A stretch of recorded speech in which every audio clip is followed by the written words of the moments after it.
Hello and welcome to our podcast, Cozy Conversations with the Sister Project. I'm Lauren. And I'm Michelle. And we're so excited you stopped by for a visit. Come on in. Yeah, make yourself at home.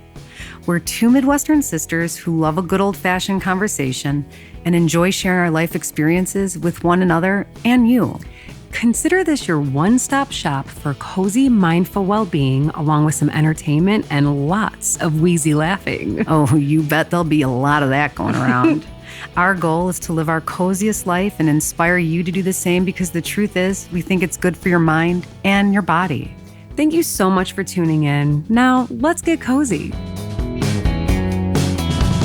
Well, hello there, and welcome to Cozy Conversations with the Sister Project. I'm your host, Lauren, joined by my host and sister, Michelle. Yo, what is up? God. Michelle, congratulations. We did it. This is our 300th episode. Milestone.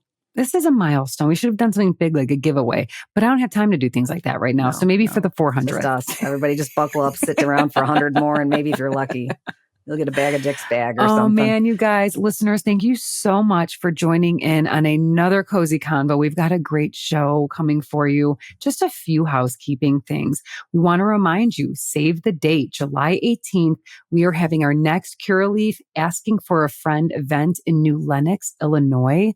Come hang with us, chat with us, learn about how we like to integrate some cannabis into our lives. It's a very friendly, cozy, safe space to Casual, come with questions. Yes. Interactive. Yeah. And if you're like, I would like to get some stuff for sleep or for these perimenopause symptoms, or I'm feeling a little whatever, come on by.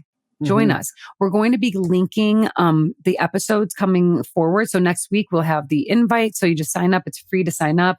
And if you're going to be shopping at any Curaleaf dispensaries anytime soon, use our code SISTER30 for 30% off of your whole bag of cannabis, which is legal here recreationally and medically here in the good old state of Illinois. All right. We have a new review. And I just have to say, this is one of my favorite reviews that have ever come our way. It's both because the review itself is amazing and also because I love dearly the gals that wrote this one. So Michelle, it was written by Vanessa, but I know it's Vanessa and Gina writing in. So Michelle, take it away. All right. And Vanessa and Gina said, best podcast ever with 5 stars. So right out of the gates, best title ever. Right there. That's right? I need someone that's looking for a podcast to see that and go, oh my God. What? Best podcast ever in hook, line, and kisses. Sinker. All the way. And they said, we absolutely love Lauren and Michelle. Anytime we need to be uplifted, we just listen to Lauren's laugh and it makes us laugh. We were so excited that Lauren and Michelle decided to start a podcast. They are extremely funny and will always put a smile on your face and just make you happy. Thank you for the shout out. We feel famous over here. Love your favorite Oregon lesbians. Oh my God. Love you Oregon lesbians. Thank you so much. Big Oregon lesbians. We love you so much. I got to spend some quality time with them a couple weeks back. They were part of the Las Vegas family reunion. So it was so lovely to see them and have fun. Thank you, ladies, for the shout out and for always tuning in. And maybe I should just have one whole episode of us wheezy laughing. 100%. Like just a cut, like just a bunch of lift some moods. You know what? We'll talk to Daniel about that and see if he can whip something up. Do some Michelle, actually, you should. Right? Ladies, thank you so much. Listen, listener out there, in celebration of our 300th episode, okay, we've given you like 300 moments to do this. And I'm asking you yet again, because I know we just read you an amazing review, but I want more. So please do us a solid. Leave a review. Share us with your friends for the 300th episode celebration. And we are very grateful for you guys. And also to our sponsors. Right now we've got Hummingbird Pediatrics and Curaleaf Dispensary sponsoring us. And I just want to say Elick Holmes, our newest sponsor. Welcome. And thank you. You guys, we handpick our sponsors because we like to work and collab with people that we trust, that we love, and that we know if we pass them on to you, you're going to be just as pleased as we are. So listen to the ads, consider them when you're considering those different things in life. But until then, thank you again. Stay cozy and enjoy today's episode.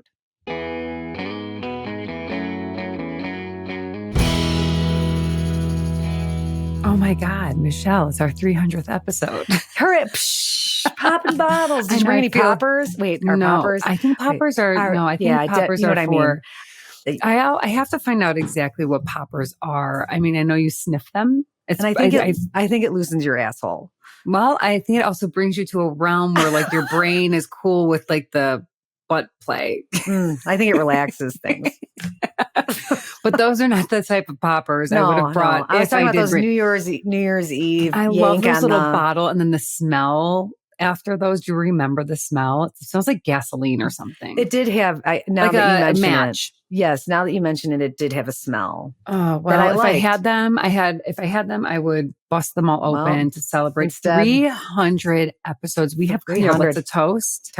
Clinks. I've already had 100 cups of coffee, so clinks. Oh well, I'm having my 300th cup of coffee with you. I was thinking, what? Think about what it was where like we started. You guys listen to this. Listen to this. This is what an overachiever or an insane person does is starts a podcast and says, let's put out three episodes a week. That I was editing. Shoot me. I don't even know how we were functioning as human beings. And then we went down to 2. We're like, we can manage 2. And then we're like, why are we doing 2 episodes a week? What are we doing? Well, listen, I have so much to say that I could do 10 episodes a week. But unfortunately, with time, we only do 1. Like everybody else. Like everybody else. But if someone wanted to pay me money to do it every day, wake up every morning and to podcast about anything and everything, listener, if you know that person, give them our number and we will say yes. For hire. Your life and we're for hire. Yeah, we are for hire. Oh my God. But Lauren, we have come a long way. I mean, aside from also recording 3 episodes, we started by doing our recordings in person, which that's another thing. We are dinosaurs. We were so stupid. We were we have to be with one another. Well, and every morning I would set up the equipment. It was COVID, to be fair. And but still, we even more so. Why not just do Zoom? And to then be fair, Lauren, I wanted to get away from the kids for a couple hours. That's true. But then what happened is then I had a baby, and then I was bringing my baby and arranging childcare to be in person with Michelle when I could have just had my baby asleep in her bedroom and just do the podcast recording just right around the corner and not drive. Live and learn. We just love to be together. We do. And let me tell you something. It's so fun, you guys. Honestly, I was so pissed off at Michelle yesterday. I'm not even going to tell them why, but I was so pissed off at her. I wanted to fucking murder her. But being here, and I mean legit mad, not like, you're a bitch. I was like, I told her, actually, I was like, leave me alone. Did you like my meme? For the rest of the day, I was like, I need you to actually just don't talk to me. I'm going to work, but we're not going to correspond. Yep. And then we started to communicate on Slack. So I knew that your anger-o-meter was going back down to normal. And I was like, oh, good. She's talking to me again, but only on Slack. We are having boundaries via Slack. Text is still too personal. She's not recovered yet from this. I was not prepared to text you. I was like, no, fuck off. And then I sent you a text. Your meme that she sent me was a woman with her arms out and underneath it said, forgive me. And I laughed so hard. So I'm like, I can't even look at this because I need to be serious and go to Slack. And then when you started talking to me again, I looked at Ryan and I go, oh, good. We're back in business. Listen, 5 years ago, I would still be pissed off at you. I wouldn't even be able to do this podcast with you because my anger would be festering. Oh, and I've really worked on that. Even just now when I was washing the dishes, I was like a little nervous. I'm like, Lauren, you have to control your energy because we talked it out. We squashed it and I can't keep going with it. I have to let it go. Yeah. And correct. That's something I've learned later in life. And I think I taught you a little of that. You did. You are good at letting things go. And I even said, I'm like, Michelle would not hang on to this today. She would just fucking go with the show. No, we don't have so time. Thank you. Anytime. You know what? I have a question. You're welcome, and I'm sorry. The listeners are like, what does Michelle do to piss Lauren off all the time? Plenty. No, I'm kidding. Not much, actually. Not much. Michelle, I asked a question which I failed to answer, but I think that would be one of my answers. What have you learned the most about yourself in the past 300 episodes? Well, and I really think I was just piggybacking off of that you and I do work gloriously together. We are really good partners and we understand each other. And I have learned, and we are also different types of workers. I probably work ways that probably piss you off and or annoy you. And I'm like, no, I don't.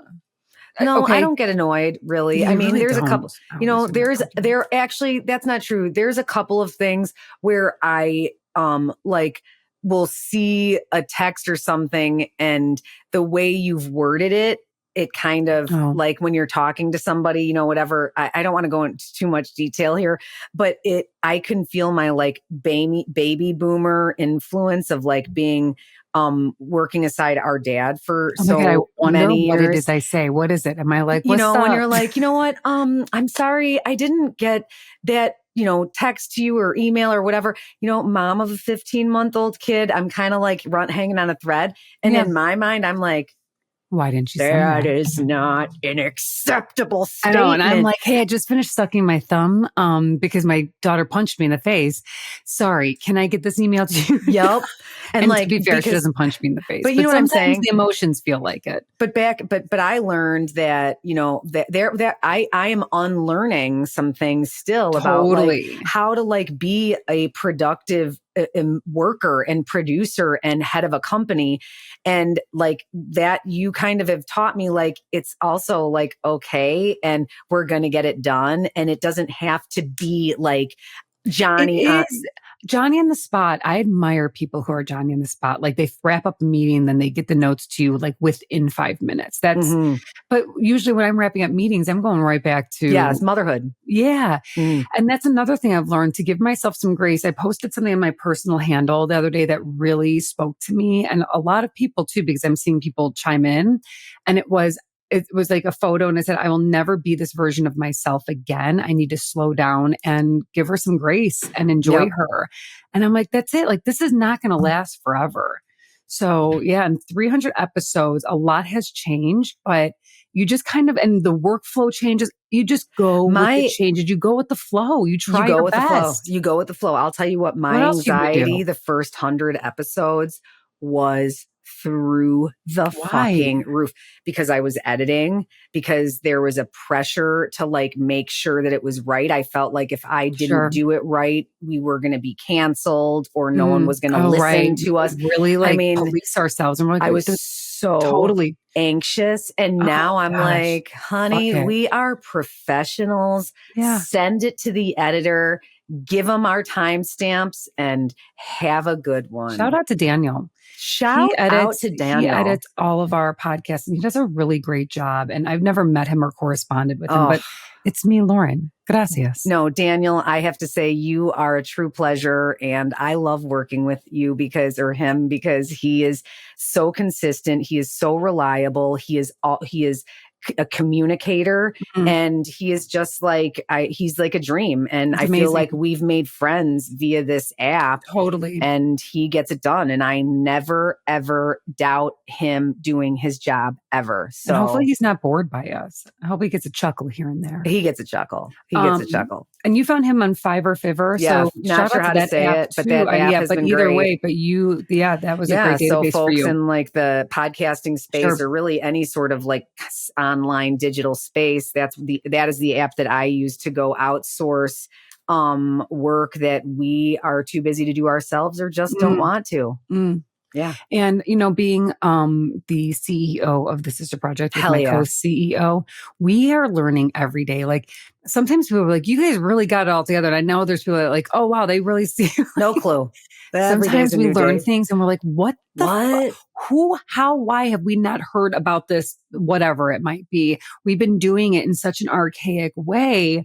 You guys, if you guys ever have questions, if you think we should do like a special on just running a small business, I'm here for it. Or like a workshop or something, or how to start a podcast. Yes. Dude, I mean, I'll tell you my nuggets. Because we got some big do's and some big don'ts. Oh my God. Michelle, what in the past 300 episodes, what do you love most about creating cozy conversations with the Sister Project? I think putting the content out there and then having real life conversations with listeners in the wild. Like one of my favorite. Like, oh my God, Yeah. Like, I don't know if I shared this on a podcast, but I mean, I was literally walking down my street one day and one of our listeners, shout out Rebecca McQueenie, was walking, and she was listening as we're walking, and she yelled, because I couldn't think of what I was trying to say in the podcast in the moment as we were passing her, and she was listening, and she was like, "Hey, it's this is what you meant to say." And I was like, I love that you are, that is my favorite part, connecting,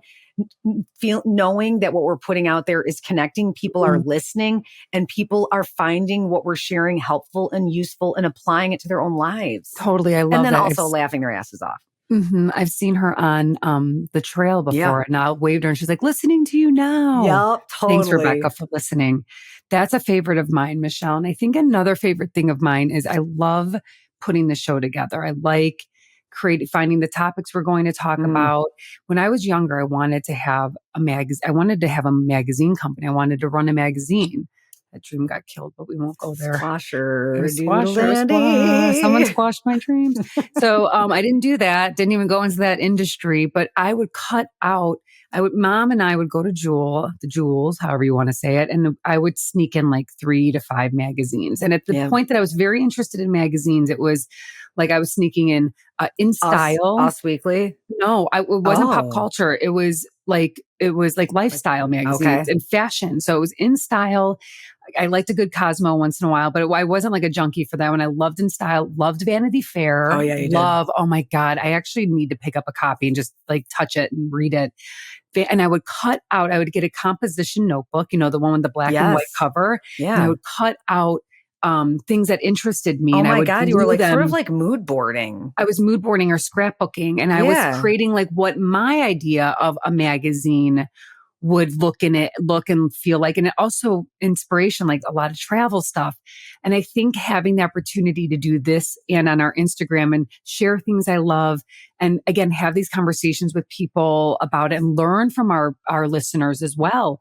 That is one of my favorite things, is orchestrating and creating the content for this program. And you do I fucking love it. You do an amazing job. And also another shout out to your consistent effort, because I know when I wake up in the morning, the show notes are there and ready to go. Come in at 1 a.m. 1 a.m. But they're there. They are always there. There has literally never been a single episode I've never had to ask. Now I do have to ask you for the title and show notes, and that does piss me off. But I do breathe. I breathe through it, and I just let it go.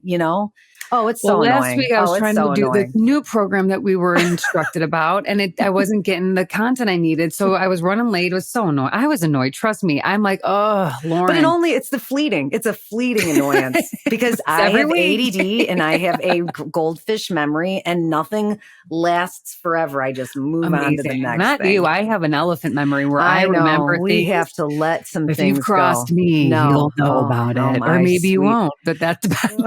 But you could sometimes feel it even without the words. I was just reading something about how energy is so real, and you can feel like people's energy. And how, I don't know. I feel like I can, if someone's pissed or upset, I can, I don't know. My stomach hurts if someone's pissed. Oh, I hate that. Ew, it does a little nervous diarrhea and a tightening.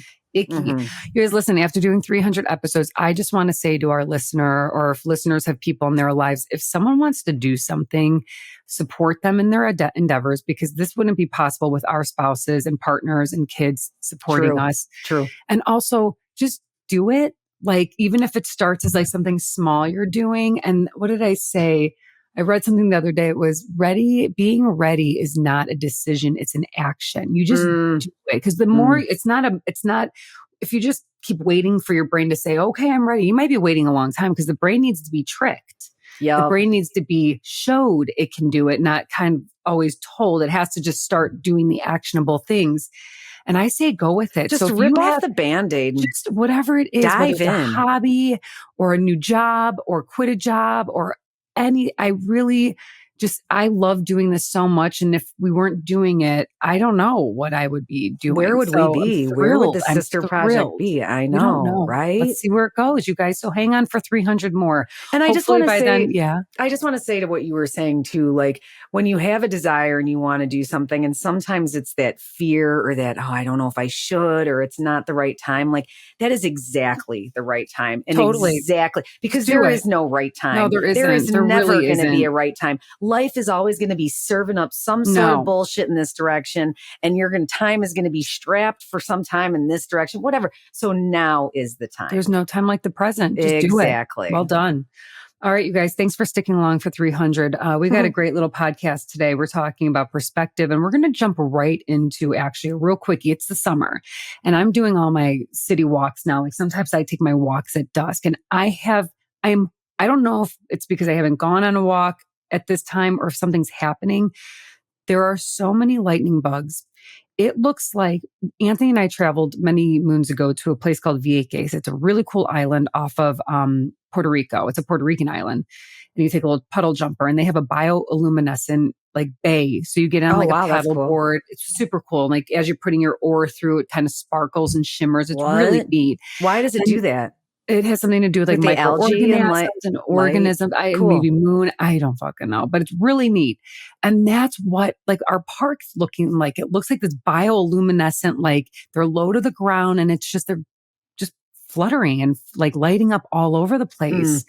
And Michelle, do you call them fireflies or lightning bugs? I think lightning bugs is what we always called them. Yeah. But I found this one fact that really blew my mind. And I'm like, of course, that's what it's all about. So fireflies emit light mostly to attract males. So this is like a flirting system, which is so fun. Although they communicate for other reasons as well, like to defend territory and whatnot, it is mostly to like attract one another. So mostly, the males will fly while females will wait in the trees, shrubs, and grasses until they spot an attractive male. And when she finds one, she will then signal her own flash to him. Oh. And I think that's really cute. Nature's way of courting. And like, blinky blink. Like, what's in that? Like, what are they like blink twice? You know, I mean, like, what? Yeah, it's like how Morse code. Cool is that? Yep. We were just talking about fireflies on a couple of days ago because we were outside and we saw a few flickering around. But it was kind of observed and mentioned that we felt like there aren't as many as there used to be. It sounds like they're downtown. They came downtown. Because according to my Google search, the population is declining. Oh, I'm sure. And I'm saying because of climate change, pollution, pesticides. Yep. Oh, for fuck's sake. They're saying, and what I read is that turn down my cool story. I'm sorry, but I mean, I need to bring the facts. Go to the city if you want to see the last standing firefly blinking. They'd say that they may not be around forever. Oh my God. Sorry to burst your bubble. Oh. God, burst the bubble. Michelle, I had to tell my neighbor Peg that every time she ripped the fire out of the fly and made a ring out of it, she was taking away decreasing the population. She was taking a lady's opportunity to get laid by a male suitor.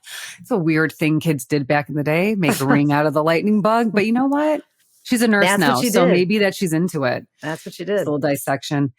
Michelle, let's hop into our main topic because this is a show that we watch. So this technically falls under reading, watching, listening. So I came about the BRATS documentary. I've been in tune to the Brat Pack since the Brat Pack. I mean, I was a little younger, but I was kind of just following behind and watching the movies, keeping up. I mean, I've been a pop culture junkie though too, since I was a little one, and film junkie. And I had a huge crush on Andrew McCarthy, and he is the director, and he was a former Brat Pack, an actor. During the 80s, and he came out with a documentary called Brats. It's on Hulu. You should watch it or not. Maybe by the end of this conversation, you probably won't. Yeah. And when I heard about this documentary, I couldn't wait to watch it. I think many people that were like really into the Brat Pack and that moment in Hollywood and film were really looking forward to maybe like the Where Are They Now? Where maybe did their some juicy career take them? Yeah, maybe some like behind the scenes stuff. Yeah. And spoiler alert, it's basically an hour and a half long therapy session with Andrew McCarthy, who's really let this nomenclature that was given to them by I think I don't know if it was a Rolling Stones or New York Times, quick columnist writer who coined them the Brat Pack. And it kind of really put a dent in the rest of his life, not even just for like a following couple of years. Like he is still battling with being called the Brat Pack. And I just, I'm not going to lie, I'm disappointed that he took the opportunity to do a documentary called BRATS on the Brat Pack. And it was just him being really bummed and sad and distraught and pissed that he was really hoping that some of his fellow brats were going to meet him where he was in this whiny, poor me, wanted feeling that he's been living with. Oh my God. And I'm sorry, sounds like insufferable. First of all, I got a couple things to say. It felt to me like those folks that the other actors that he was interviewing. So he was interviewing for just to give some context, Timothy Hutton, who I had a crush on back in the day as well. He was super cute. Emilio Estevez, Demi Moore. Is it Ali Sheedy, Rob Lowe? Yeah. Yes. And I really felt like they weren't meeting him where he was. I agree. And he was trying to get them too. It was really hard to watch. Painful to watch.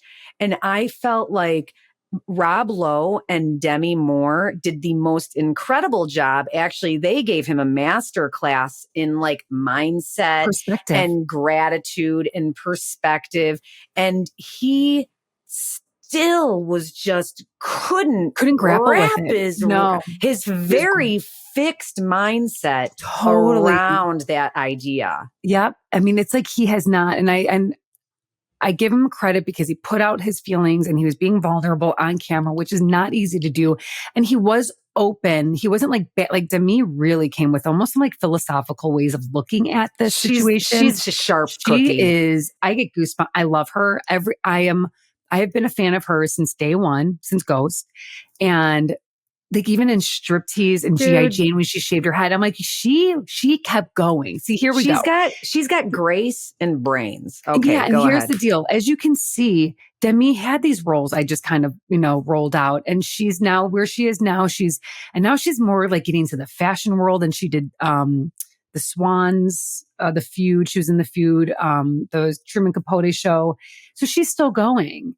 And she talks about how she didn't let this term Brat Pack hold her back. She didn't get stuck in anger. And she's really talking to Andrew about this. And Andrew's like mind is getting blown. He's like, whoa, can you repeat that? I was like, have you ever been to a therapist? Well, right. I was like, what? He needs a little bit of therapy. I'm like, you got gray hair, man. Like you really have been riding on this one for that long. I know. And I'm hoping no wonder that your career didn't turn into anything you wanted. Exactly. You just wallowed in your own misery instead of taking this like in situation. And you could have looked at it two ways. You could have been a big pussy boy about it, which is the route you took, or you could have like looked at this as an opportunity to grow from and create an amazing career. And in what direction, I don't know. But I was like, you are actually a fucking brat. Honestly, that's the irony in this whole thing. I know. And it's You're like funny, the biggest bratty baby I've ever met in my life. No, I'm hoping that after this, he changes the shift in his perspective. But I was super bummed by it. And,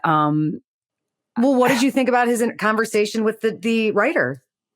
I love the writer because listen, being a writer is a hard job. We write and we put ourselves out there. I mean, not on a New York Times scale, but we share our feelings, and we used to write a lot more for the blog. And this guy, he came from a very professional perspective, and writers, and he made a very good point. If you've ever seen the movie Almost Famous, you will know that journalists, when they are looking for a story, sometimes they gotta write a good one. Gotta write a good one. I mean, and that's what he's known for. That conversation, I feel like the writer was super honest and very welcoming in Andrew's anger as well as his animosity towards him, and he answered honestly. I also thought they showed that was a good example of two people having a conversation with two very different perspectives, beliefs, opinions, whatever.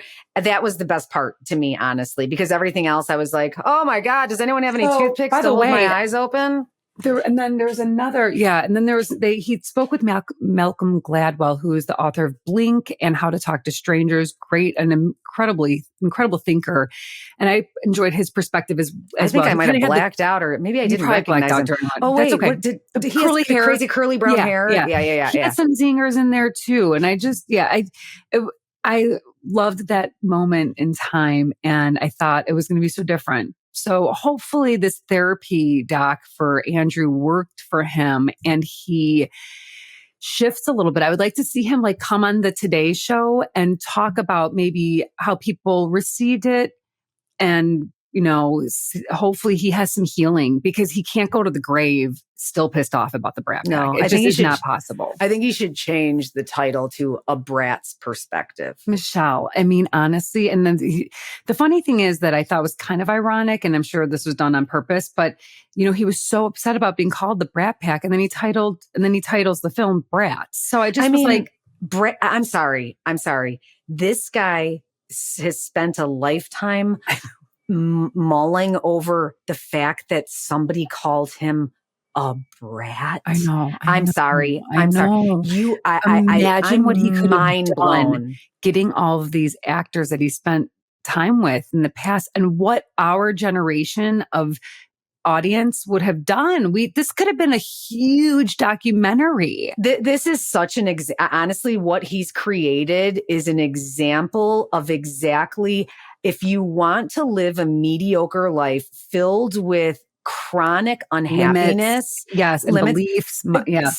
Sit in what he's sitting in, and you're going to find yourself having conversations with people in the exact same experience that just 30 years from that moment even wrap their head around where he's coming from. When Rob Lowe was talking about, it was so funny. Their experience when they were making those movies, Rob Lowe said, best time, exciting, amazing. Right. He was so and, pretty, and so this, pretty. I don't know. I think that guy has a lot of freaking insecurities, a lot of freaking hangups. Andrew. Oh, Andrew. Yeah. He was talking about fear. We're going to probably have to delete this because this isn't allowed what I'm about to say, but he's one of the biggest mental midgets on planet Earth. Yeah. I don't know if we can take that in or out, but you'll decide.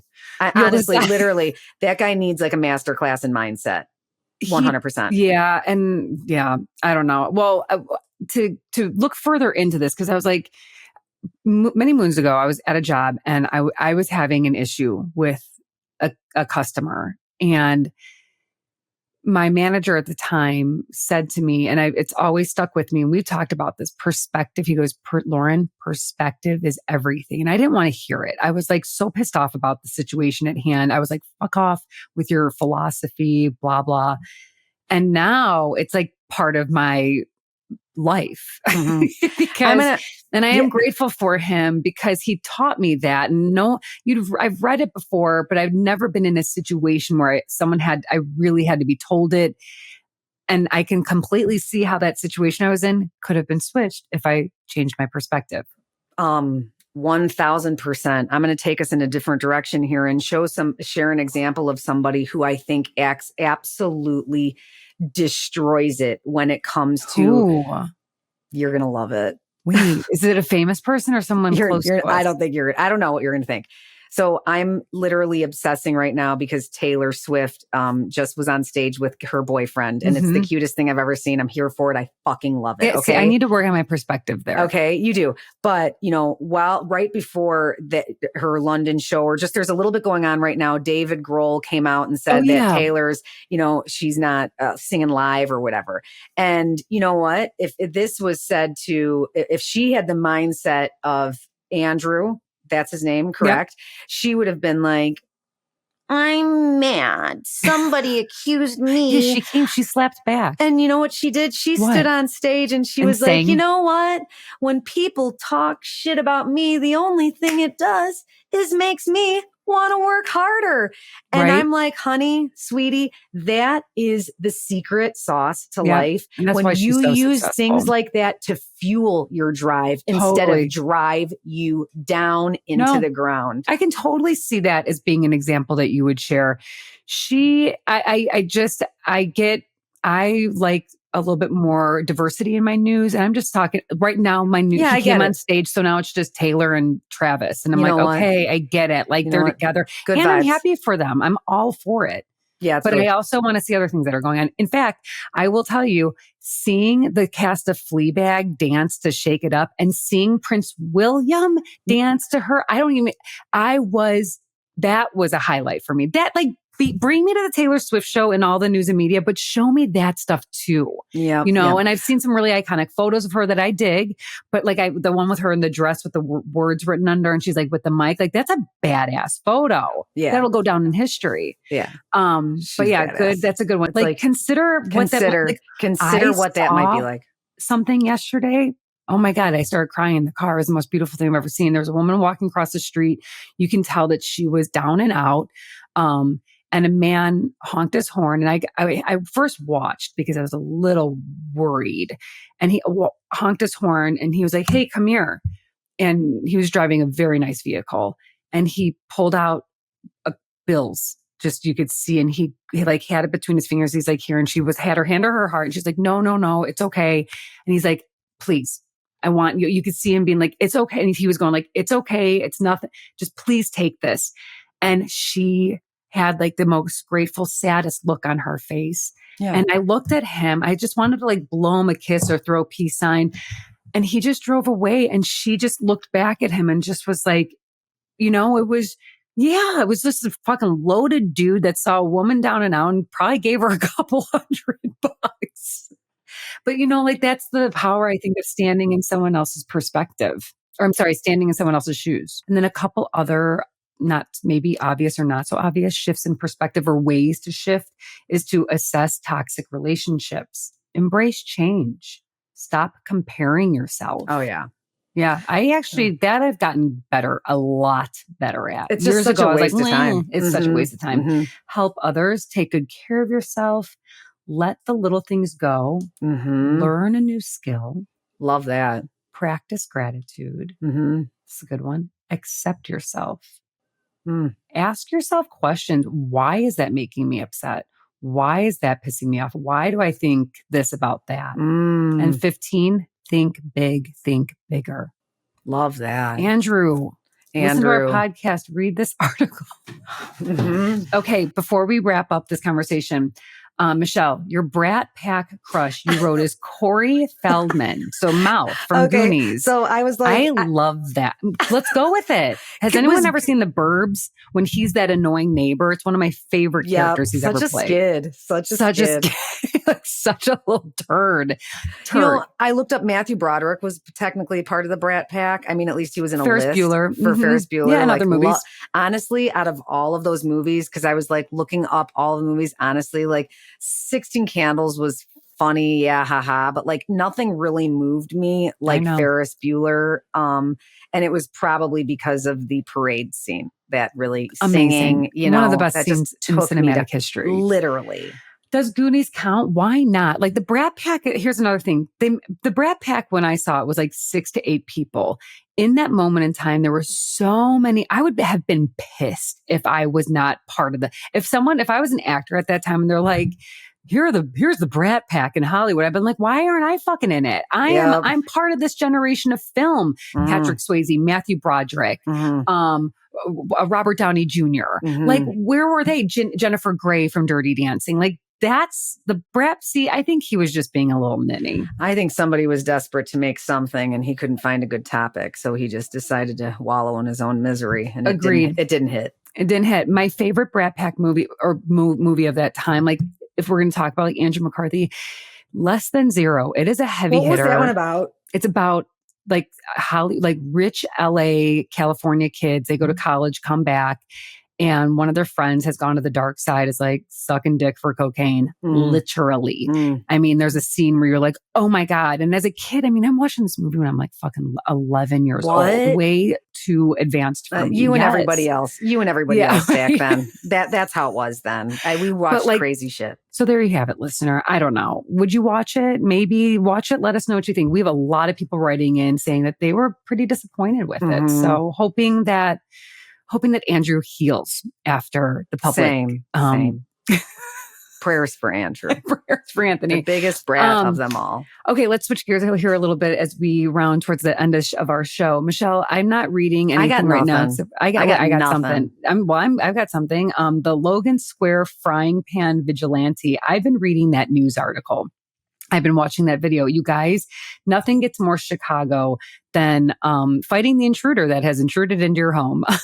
I want to know, with. I should not be laughing at this because it's terrifying to walk into your home and have someone in there, which is kind of weird because this guy got alerted that someone was in his house and then he still went in it. I would have just called the police and been like, someone get in there, take care of business. But a man by the name of Jason Williams, a Logan Square resident, so that's on like the northwest side of Chicago. He got into his house last Thursday and he came face to face with an intruder and he didn't have a weapon. So he grabbed one and it is the most old school, old fashioned like weapon you hear about. So that's why I partially love this story is because he took a frying pan, like a skillet, and he used that motherfucker. It wasn't a cast iron skillet. It was a frying pan. That's what I was going to say is I think this guy should go get like a brand deal with Allclad or something. Totally. You know? Yeah. Make lemons out of lemonade out of lemons here.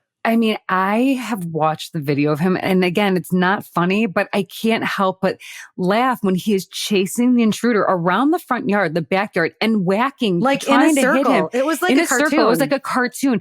The dog is okay because the dog slept through all of the Shut up. The dog came like barking up the front. I mean, after it was all like, said how and about done. this? Like, who called the police? I don't know if he did. Then you see the police run and you hear him go, get him. Oh yeah, he's yelling, I'm going to fucking kill you. I mean, poor Jason. This is the second time he has encountered someone invading his home. So that. I know. Welcome to Chicago. This is what happens.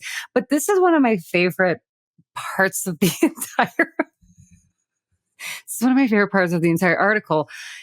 When Jason, who props to the vigilante because he's a brave man for doing this, but he writes, I was so angry and I made a bad decision again. And I'm like, wait a second, babe, you were defending your fortress. What is the bad decision that you made? No shame in his frying pan game. Like you're a hero in my eyes. Like I see what you did. Defending his home. He's like a Viking. Literally. Shield man. And when you see the intruder like putting his hands up to block the blow from the frying The only thing better than watching him chase the guy around would have been if he knocked him out cold. You know? But he wrote, I probably would have, he's saying like maybe next time okay, like talk about perspective. He writes, had I taken a moment to like consider why is this man in my home? What does he like need so badly? He's breaking into my house. He writes, I probably would have let the guy go and try to be more compassionate and empathetic. You don't know who you are dealing with. Well, that's a good point. But the guy also could have had a weapon and you don't know who you're dealing with. This man is amazing. But okay? I love him. And he's like bummed that he's become kind of famous for a frying pan. He didn't really do anything. We got to talk He whacked to him. He said he hit him He goes, he's going to wake up with a bad headache and in jail. God, this man is the sweetest man ever. I know. I mean, what I love about him too, like if you go and you watch you can watch like the ring footage. He is chasing him around the front yard. He's got his pride flag up. He's got like nice flower. I mean, this guy has got his sweet little home and he went so old school. He went frying pan. And I noticed his lawn was very well manicured. I mean, this was a very well taken care of home. It was like, I think this guy wandered in and was like, I need a respite. It's hot outside. This place looks inviting. Cozy. It looked cozy. Maybe I'll lay my head down, make a cup of coffee. And if there's a couple bucks on the counter. It. Sending good vibes to Mr. Jason Williams. He needs to get maybe a better. I think the door was unlocked on accident, by the way. Oh, Jesus Christ. I'm not listening to anything except for Yacht Rock. I'm still listening to S-Town, the series, but Yacht Rock is back on. It is on at bath time when we're outside. It's when we're driving. Yacht Rock is basically my theme. It does hit every time. It hits. Whenever it's on and somebody's playing it, I'm like, what is this? And they're like, it's Yacht Rock. And I'm like, and I ask every time because it's so good. There's so many amazing songs out there that you listen to and you're like, oh my God, that's Hall and Oates. That's, all these different people. And it's a vibe, you guys. If you have not yet tuned into Yacht Rock for the summer months, make it happen. Highly recommend. And are you listening to anything? I'm reading. The only thing I'm doing is what you tell me. And other than that, pickleball. So that's amazing. Pickleball and whatever I tell you to read and watch. Yeah. All right, let's move into what are we doing for our own cozy, mindful well-being. And Michelle, the other day I was at the Logan Street Farmers Market and it was a pretty intense day toddler wise.